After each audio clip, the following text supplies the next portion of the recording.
Hi, everybody. So a week or so ago, I posted on LinkedIn that I was going to be more vocal in telling my story, right?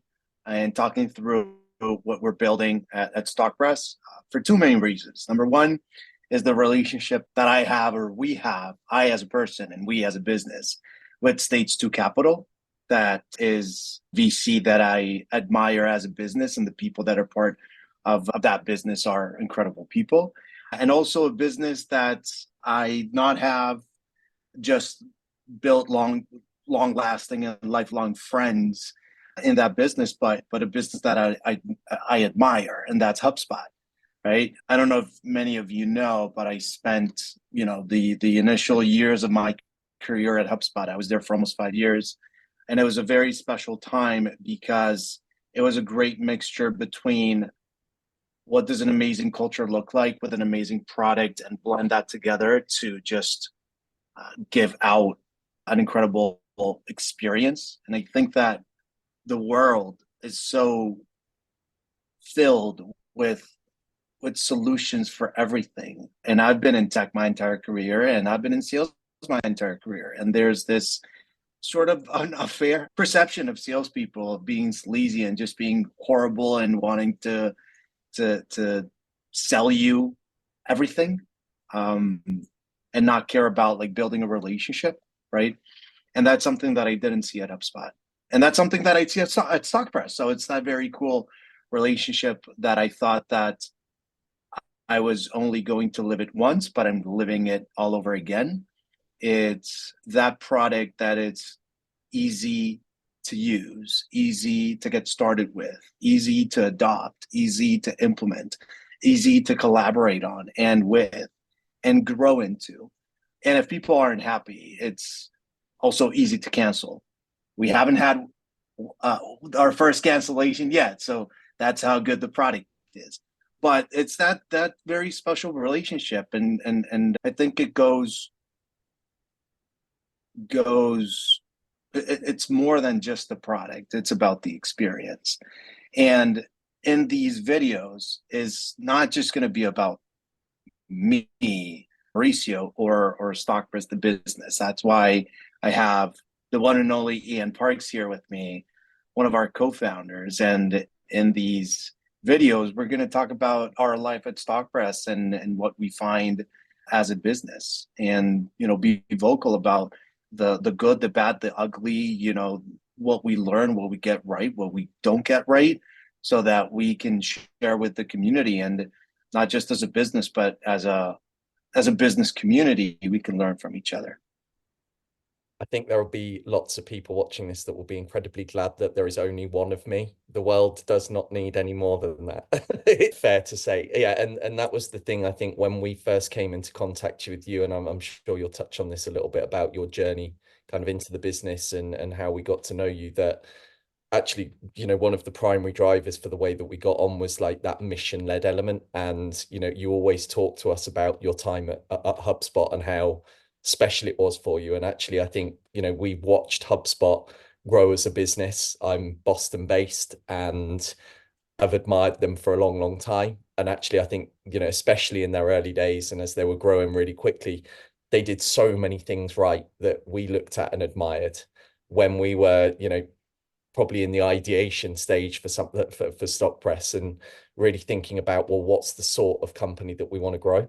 So hearing you talk about those elements of, actually solving for the customer, I know that was something that HubSpot talk about a lot, especially again when they were in their early days. It's kind of something that you want to live. And I think that's what we're trying to grow here, is that business that truly kind of understands the customer, that almost like reflects a process within businesses that everyone is doing, but we're almost selling a process that's backed by the appropriate technology, and trying to do it in a way that it's massively accessible to everyone, to solve that kind of file management problem that has emerged over time and has probably got a little bit messier because of the way that the world's changed, internal staff versus external vendors. There's just so much to it. But at the core, and why we've always loved having these conversations with you, is it's been about the value proposition, not just as a tool, but as the people behind it and the mission that we all set out on. So yeah, you sharing your story is a massive part of this. For sure.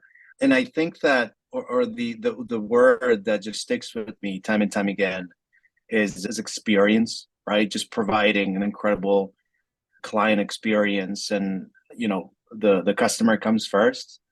But that's also why I talk about culture, because you can't have a business without clients, but you can't have clients without amazing people that can form your business, right? So I think it's that incredible intersection of having amazing clients and having amazing people serving those clients, and those clients serving an incredible loop that is pretty selfless and just makes the day-to-day very fun, very fulfilling.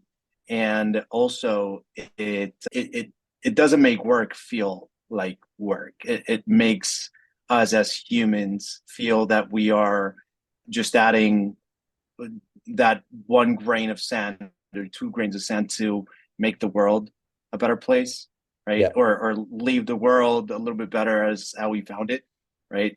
So that's why I'm so passionate about technology, about the sales element, and networking with people, and working at startups and being involved with companies like HubSpot, with VCs like Stage Two, and being here with you talking about this. And also, like, of course, we can talk for the entire day about me, but I would love, like, there's the Stockpress story is such a special story that captivated me so much when I got called by Stage Two when you guys were looking for an advisor back in the day around February of 2021, if I'm not mistaken. Yeah. And that's how we got connected. But I feel that this would be a great opportunity for the folks that are listening in to hear about that very special path that you've taken with Jess and Bart and Camilla. Yeah. Yeah. And let me give this as the Reader's Digest version, because, to tell the story, to engage with it and in the way that we hope and actually make a difference to businesses, we love to kind of be able to have that conversation with folks. But it is one of those classic stories. And I think we always like frame it up in reference to the way that Slack built out their business. Is they had a challenge. It was an internal challenge. And rather than kind of just moaning about it or, trying a million different things, they're like, okay, we're just going to put our money where our mouth is and we're going to build this internal tool that we need. We did exactly the same. So we were running an agency and we had at any one point in time, maybe 20 clients, ranging from, massive Fortune 500 companies all the way down to, post-funded companies that were going out with their first product. And the thing that tied it all together is we were producing creative assets, website designs, you name it, as an asset, we were producing it. The problem was we had no good way of sharing it. People were using Dropbox, Google Drive, OneDrive, SharePoint, all of the above, in combination with things like WeTransfer. And it was one of those moments of there's got to be a better way. We've exhausted everything else that's out there. What can we do to kind of go out and learn about how people need to use this technology? Bear in mind, we think we're probably the use case. And just had that classic moment of, well, let's build it for us. And we got to a point where we're like, yeah, this is great. Like, it's made our business like 10 times easier to run. And then we had that weird magic moment where our clients that were using it as well, like, yeah, this is great. Like, we should have a version of this for ourselves. Like, can we get one? So I think in kind of living the problem, and classic, Liz Christo at Stage Two, I'll always remember saying this, is like, it's a great story because you drank your own champagne for a while. And, I think that does make a big difference to the way that you kind of approach the world and you connect with the problem, is when you had the problem yourselves. And, I think it's like we have been very lucky because we understand the processes of, sharing lots of files out with lots of different constituents and really backing into the software because we are lucky enough to be able to build software, and that's what we've always done. So it's been a very organic story. And I think, what's really important about this conversation today, and I know we're going to be wrapping it up soon, but it is about that people-led story. It's about the people in the business connecting with other people in other businesses to be able to say, it's okay. Like, we understand the pain you've got because we were there ourselves. And actually, we built it from a point of pain so that we could relieve others' points of pain as well.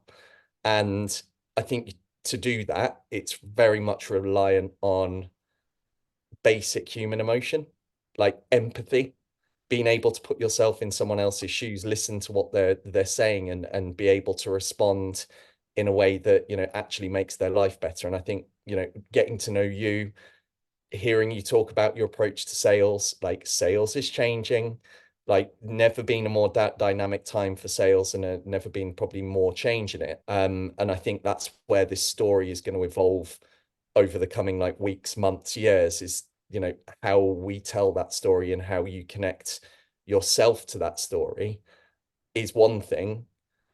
It's another thing to be able to share it. And I think that's a big thing for us, and why I'm enjoying the fact that we can have these conversations and hopefully, you know, share a bit of this with everyone as we go, as to that element you talked about earlier, the good, the bad, the ugly, like things we're going to learn, things we think we know now but might be wrong about, and hopefully things that we can do, and just the way that we do things that take us forwards. And, you know, you bringing everyone you know into this is kind of part of why we do what we do. So yeah, I'm looking forward to seeing where these conversations go over the next few weeks.